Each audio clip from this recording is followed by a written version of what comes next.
We just hit the midpoint of summer. It's hot, and if you're like me, you're probably looking for something cold, light, maybe even a little fancy. But heads up, this one might fool you. Yes, this cocktail's pink, it's got foam, it even looks like it belongs next to a poolside chaise lounge. But in 1900, this was the drink of men who could ruin your career before lunch.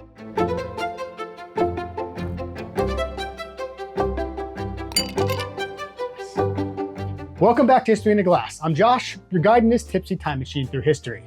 Today, we're heading to turn-of-the-century Philadelphia, where the Bellevue-Stratford Hotel was the city's marble and mahogany playground for lawyers, editors, and political insiders. And right in the middle of it all was the Clover Club, a group of sharp-tongued journalists and power players who gathered to eat, drink, and absolutely destroy public officials just for sport. And the drink they chose to do it with? You'd never see it coming. So grab your ingredients and let's bring a cocktail back that was once the toast of Philadelphia and then almost disappeared completely. The Clover Club. It didn't start out as a drink. Founded in 1882, it was a private lunch club in Philadelphia where journalists, lawyers, and political insiders met to eat, drink, and verbally dismantle anyone unlucky enough to land in their sights. These were the people who could ruin your career before the check arrived, and they knew it. They met at the Bellevue Hotel, which later became the Bellevue-Stratford, which was one of the most lavish places in town. But the setting was just the backdrop. What mattered was the mix of sharp tongues, overflowing glasses, and taste for the dramatic.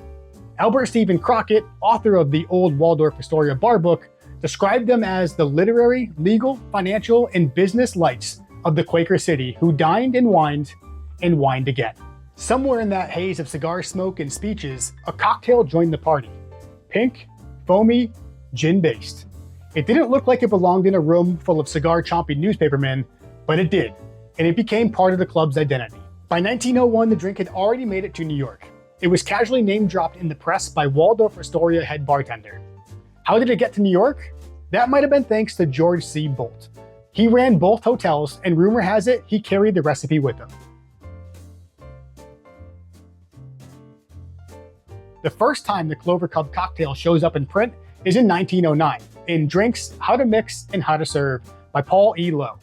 That recipe is a lean, balanced cocktail built on gin, raspberry syrup, French vermouth, and egg white. No grenadine, no citrus, no garnish. It wasn't just a novelty for the club anymore, it had broken out and made its rounds at top bars, and for a while, it stayed that way. By the 1910s and 20s, bartenders were already tinkering. Lemon juice started appearing to add brightness, raspberry syrup sometimes got swapped for grenadine, and a version called the clover leaf, same drink but with the mint garnish, popped up. Each variation pushed it a little further from the original. But by the 1930s and 40s, drinking habits had changed. Drinkers were moving towards stiffer, drier cocktails like martinis, highballs, and whiskey over ice. Pink and foamy, that started looking soft. But the real blow came when cocktail writer David Emery called the Clover Club one of the least attractive cocktails ever devised. And just like that, the drink's reputation tanked. And to make matters worse, it started getting confused with the Pink Lady, another gin and egg white drink, but sweeter and showier. For decades, if you ordered a Clover Club, you were likely to get a sad mix of gin and grenadine, and it probably wasn't good. It wasn't until the cocktail revival of the early 2000s that bartenders dug back into old manuals and found the original again. They revived this drink and found that it was crisp, dry, and way more modern than what you'd expect from a drink born in a cigar-filled hotel dining room over a century ago. Turns out, the drink didn't change, people just forgot how to make it. To match what those journalists at the Bellevue were drinking, we're going to be using the original 1909 recipe from Drinks, How to Mix and How to Serve. Here's what you'll need, starting off with our booze. First, 3/4 of an ounce of gin.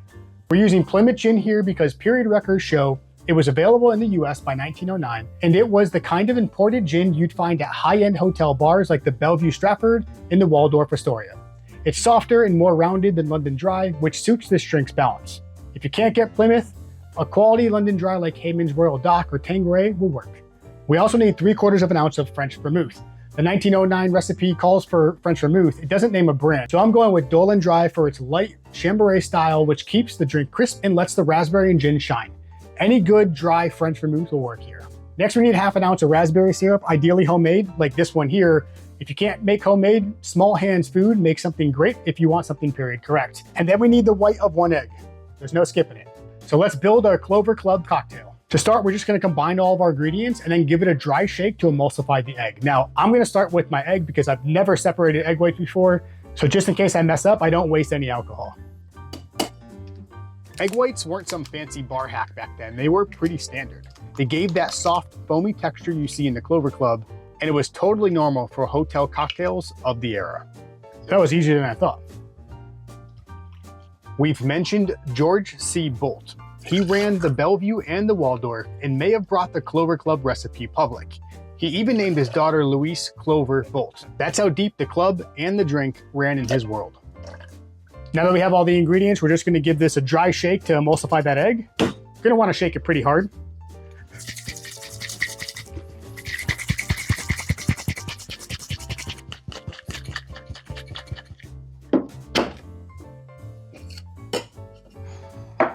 Now we can add some ice. Give this another quick shake, but we'll shake it pretty hard. Later in 1909, the New York Herald printed a Clover Club recipe calling it not new. It included Plymouth gin, lemon, and lime juice, and a splash of soda to make the egg rise. And then we'll just strain this into a chilled glass. The Clover Club finally got its reputation back in 2008 when Julie Renner opened up her Brooklyn cocktail bar and named it after this drink. She rebuilt the recipe from historic sources, put it back on serious bar menus, and helped make it a modern classic again. Okay, and here we have it, our 1909 Clover Club cocktail. Let's give it a try. Cheers.